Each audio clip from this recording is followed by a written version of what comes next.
Now, here we are discussing the major endocrine systems, out of which hypothalamus is the major endocrine system, which is ectodermal in origin. What is its origin? It is ectodermal in origin. Actually, hypothalamus is the part of the brain. Here it lies towards the floor of diencephalon. When we are going to discuss nervous system, that time I am going to explain you all what are these different parts as diencephalon and so on. Here the hormones of hypothalamus are the peptide hormones. Peptide means they are protein. Where the main function of hypothalamus is homeostasis. Means what? To maintain internal environment of the body. At the same, it also controls the secretion of pituitary system. As pituitary glands, secretions are controlled by hypothalamus by secreting inhibitory hormones.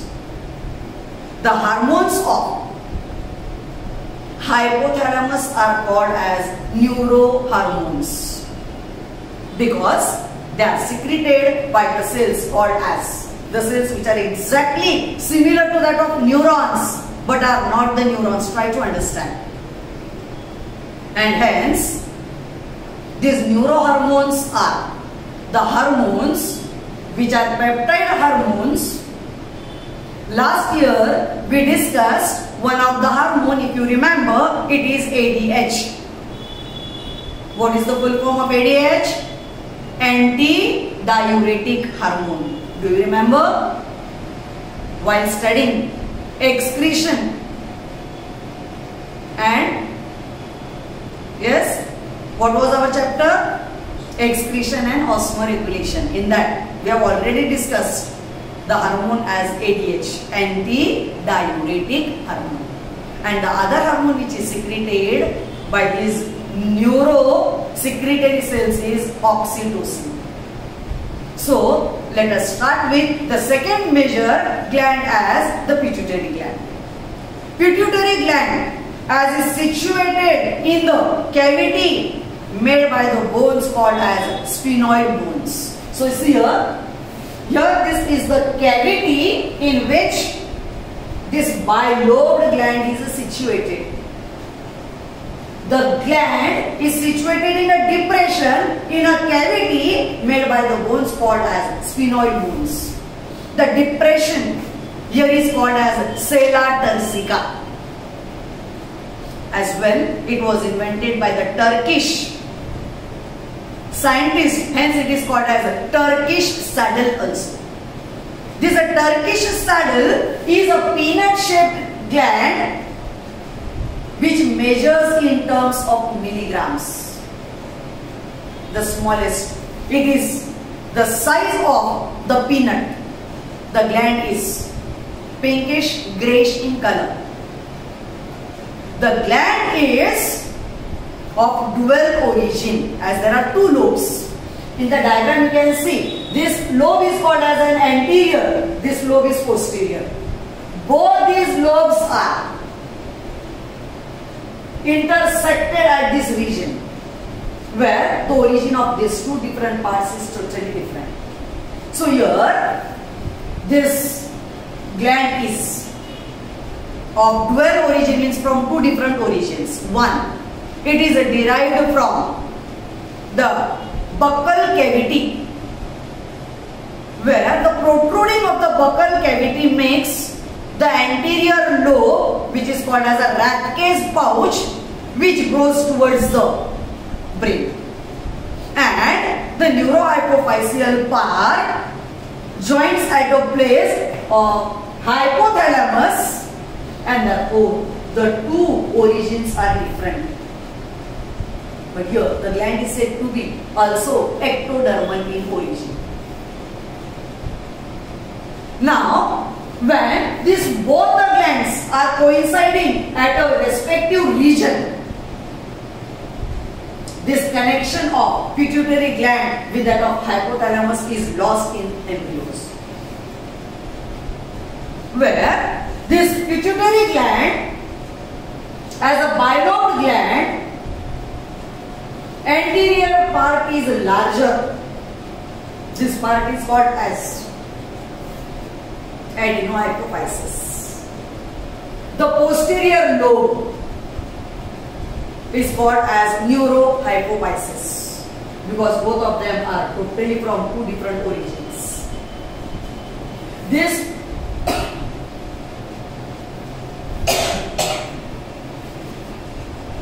adenohypophysis as the anterior lobe is the larger one, which is found to be contributing 75%, and neurohypophysis as the posterior lobe contributes near about 25%. Where this adenohypophysis is further divided into these three parts. The three parts of pituitary gland are: here, this is pars tubularis. This pars tubularis do not secrete any hormone. What it does then? It holds the hypothalamic region with that of adenohypophysis, which holds together the lobes of the pituitary gland. Whereas the second, the major part of this pituitary gland is pars distalis. Alone, pars distalis secretes 6 hormones. The hormones of pituitary gland are called as stimulating, or otherwise they are called as tropic hormones, because the secretion of the pituitary gland will stimulate the endocrine glands. Means when the secretion of pituitary gland stimulates the endocrine gland will secrete the secretion as the respective hormone. So the hormones are called as either the tropic hormones or stimulating hormones. So how many hormones are secreted by the pars distalis?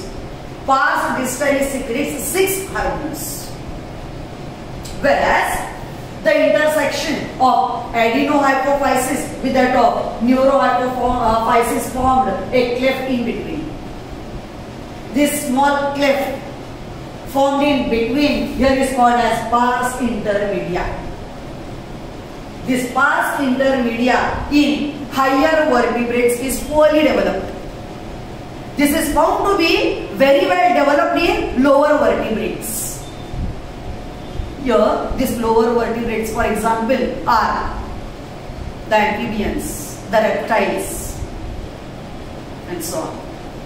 It is because this intermedia secretes the hormone called as MSH, melanocyte stimulating hormone, which makes the skin dark, and therefore this hormone is found to be secreted only in lower vertebrates, not in higher vertebrates, because it is poorly developed.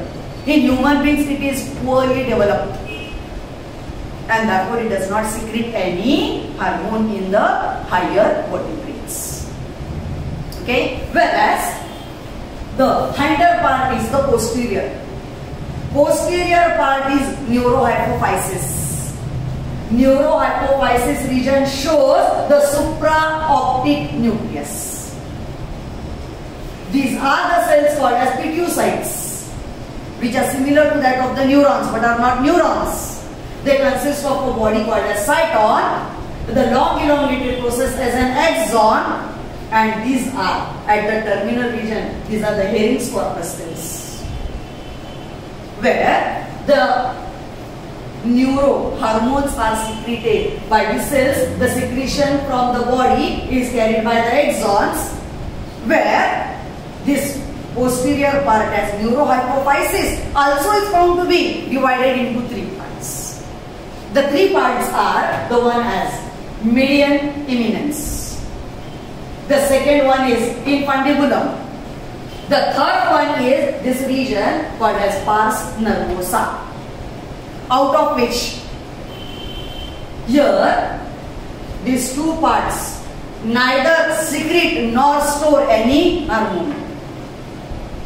But the secretion of these cells as pituocytes is found to be released and is stored in pars nervosa. Try to understand. Pars nervosa do not secrete any hormone, but what it does? It stores the hormones. How many hormones are stored by pars nervosa? Those are 2 hormones. Just now I mentioned. The 2 hormones are the hormones of hypothalamus. These are the hormones which are called as peptide hormones secreted by neurosecretory cells. So the hormones are the one as ADH and the other as oxytocin. Both of these hormones are stored in pars nervosa. And therefore this part is under the control of nervous system. Hence they are called as neurohormones. So here in all, see here, distilis secretes 6 hormones, intermedia secretes 1 hormone. So altogether adenohypophysis, the cells of adenohypophysis secretes how many hormones? 7. Whereas the nervosa, pars nervosa, where stores the 2 hormones which are secreted by posterior part called as neurohypophysis. So how many hormones are stored in pars nervosa? Those are 2 hormones. So in all 7 plus 2 are 9 hormones. So that means there might be near about 9 endocrine glands in the body are stimulated by these hormones as pituitary are the tropic hormones, and these hormones will be stimulating the endocrine system, and this endocrine system will secrete the hormones where depends upon the stimulation or the intensity, how much the hormones are required by the body, and accordingly they make their secretion. If the secretion increases other than that of normal, is called as hypersecretion. And when the secretion decreases or it is deficient, it is called as hyposecretion. So these are the 2 terms. Try to remember. Here hypersecretion means excess, hyposecretion means secretion is reduced. Both this type of the secretions may lead to the disease, but we often see the diseases are caused when it makes the deficiency. But here, when they are secreted in excess, when are secreted in less, hence we call the term is the syndromes. So this makes you to understand the structure of pituitary gland. Is that clear, students? And next to this we are going to discuss the various hormones which are secreted by pituitary gland. Pituitary gland secretes which hormones? Again and again I am repeating this because you should know the stimulating or otherwise the tropic hormones are secreted by pituitary gland. If the secretion increases, if the secretion decreases, it is controlled by hypothalamus by releasing the releasing factor as inhibitory. So there are the 2 feedbacks as positive feedback and the negative feedback which happens to take place by hypothalamus. What is the action? What are the types of the hormones? How they form the complex, that we will discuss afterwards, because first of all you should know what actually are the hormones, how they work, what is the functions of the various hormones, and then we should see the mechanism of working or the hormones, how they form the complex. Is that clear, students? Okay.